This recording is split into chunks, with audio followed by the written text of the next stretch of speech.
Seja bem-vindo a mais esse vídeo. Eu sou o professor Edson Pedro Ferlin e vamos conversar dentro de programação de computadores. Vamos continuar conversando sobre algoritmos. Então nós já vimos anteriormente que o algoritmo está muito atrelado à questão de computador, mas não é só isso, né? Qualquer sequência de atividades, qualquer receita, enfim, manual é um algoritmo. Só que a gente normalmente condiciona a questão do algoritmo à programação de computadores.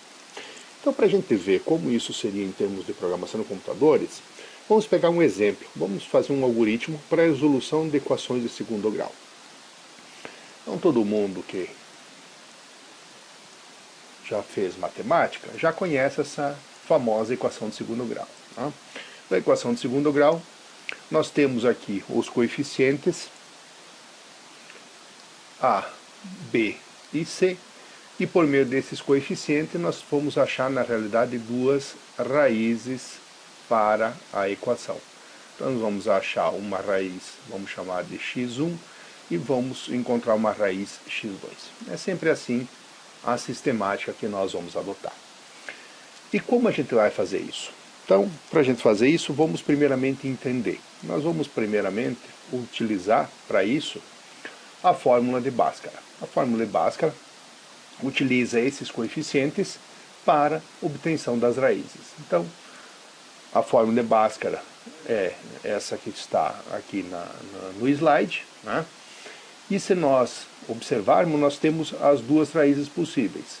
Uma raiz quando eu tenho o termo que é positivo, né, no caso aqui positivo, e a outra raiz quando na expressão eu tenho o valor negativo. Por isso que eu tenho duas raízes.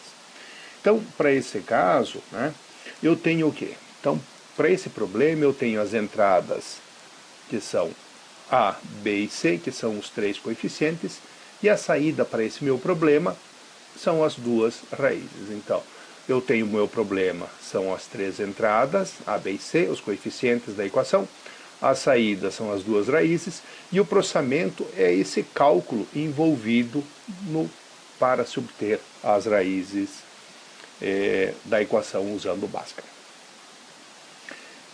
Então nós vamos utilizar, para isso, nós vamos utilizar uma linguagem algorítmica, que nós já conversamos, chamada Portugal.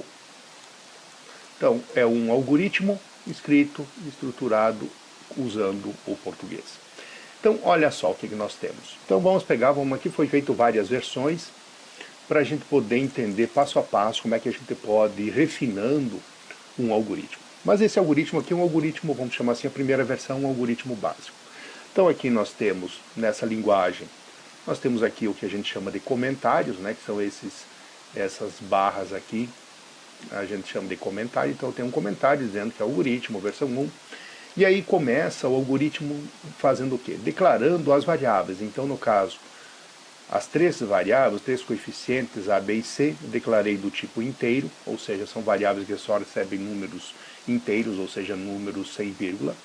As raízes x1 e x2 foram declaradas como sendo tipo real, ou seja, vai ter resultado que com vírgula.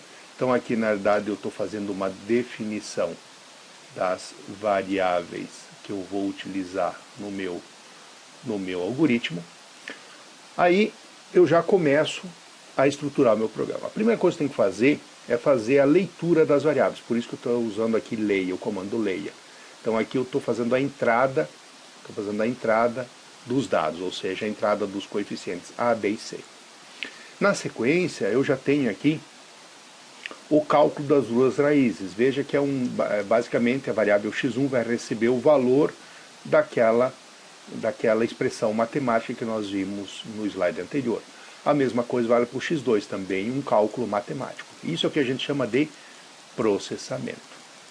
E para finalizar o algoritmo, eu tenho a saída, que no caso aqui vai ocorrer por meio do comando escreva, que eu estou mostrando o valor das duas raízes encontradas. Então é sempre assim que eu vou ter o algoritmo. Vou ter a entrada, vou ter o processamento e vou ter a saída. E além disso eu tenho algumas coisas no meio, por exemplo, eu tenho a declaração das variáveis para definir qual o tipo de cada variável, eu tenho os comentários, eu tenho que seguir uma sintaxe, no caso aqui a sintaxe usando aqui o Portugal, né? Então, o algoritmo, a gente estrutura assim, definiu as variáveis, eu primeiro preciso entender o problema, faço as entradas dos dados, faço o processamento, que é o cálculo que eu quero fazer, e a saída, que é mostrar os valores. Então veja que esse algoritmo vai funcionar? Vai. Mas nós podemos melhorar ele? Sem dúvida. É isso que nós vamos ver nas próximas versões. Então vamos pegar aquele algoritmo e vamos melhorar um pouquinho. Ainda usando Portugal. O que nós podemos fazer? Então nós temos aqui a nossa equação, que nós vamos utilizar.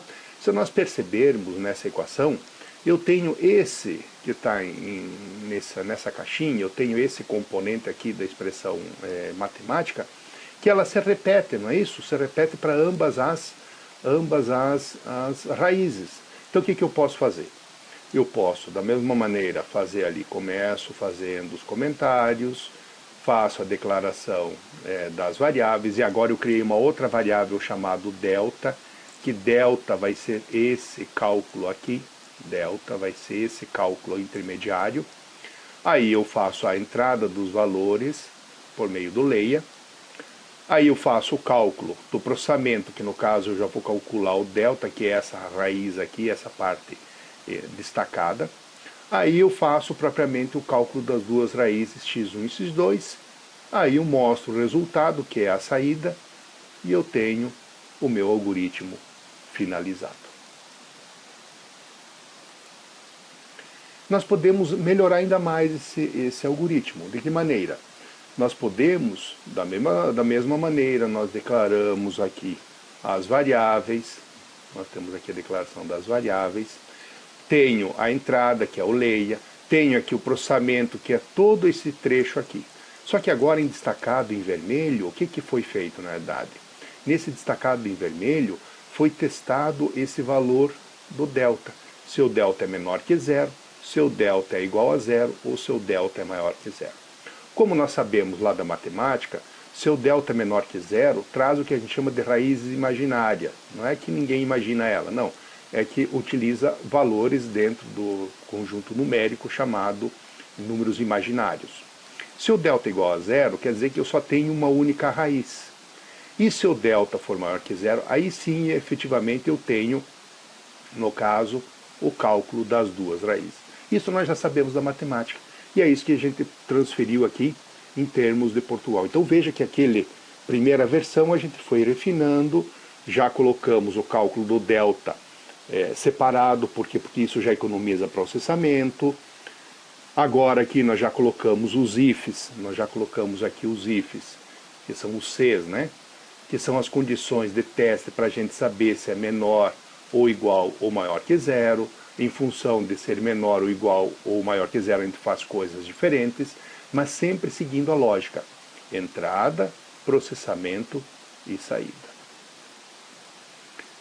Na versão 4, segue a mesma estrutura, só que agora, naquele algoritmo anterior, nós expandimos aqui essa parte das raízes aqui, quando o delta é menor que zero. O que nós fizemos aqui? Aqui nós detalhamos para mostrar para o usuário de uma maneira mais, vamos chamar assim, mais elegante, o cálculo das raízes imaginárias. Foi isso que foi feito aqui. Então veja que o algoritmo, na primeira versão, eu estou refinando. Né? Não é a primeira versão que pode estar pronta. Eu vou refinando, vou melhorando, vou adequando, até sair realmente um programa bem estruturado. E a versão 5, o que nós temos? Na verdade, nós já incorporamos aquele conceito das raízes imaginárias, onde o delta é menor que zero, e agora eu juntei aquele if que tinha duas partes, eu juntei num único if, onde eu tenho o caso, se o delta é zero, que no caso é essa condição aqui, e se o delta for, na verdade, diferente de zero, no caso aqui maior que zero, eu faço esse outro bloco de execução. Então veja que a gente pode ir melhorando, a gente vai aprimorando os algoritmos, passando de uma versão para outra. E quando ele está pronto? Quando a gente se sentir confortável de que ele está expressando realmente toda a funcionalidade que nós queremos para aquele algoritmo. De posse do algoritmo, feito o algoritmo, aí sim nós podemos partir para transformar esse algoritmo, que no caso aqui foi usado o Portugal, né, uma linguagem algorítmica para isso, para a gente depois transformar usando realmente uma linguagem de programação, e aí depende do nosso ambiente de programação que nós temos. Pode ser C, pode ser, enfim, qualquer uma outra linguagem que eu queira. Se inscreva no nosso canal para acessar outros materiais. Bons estudos!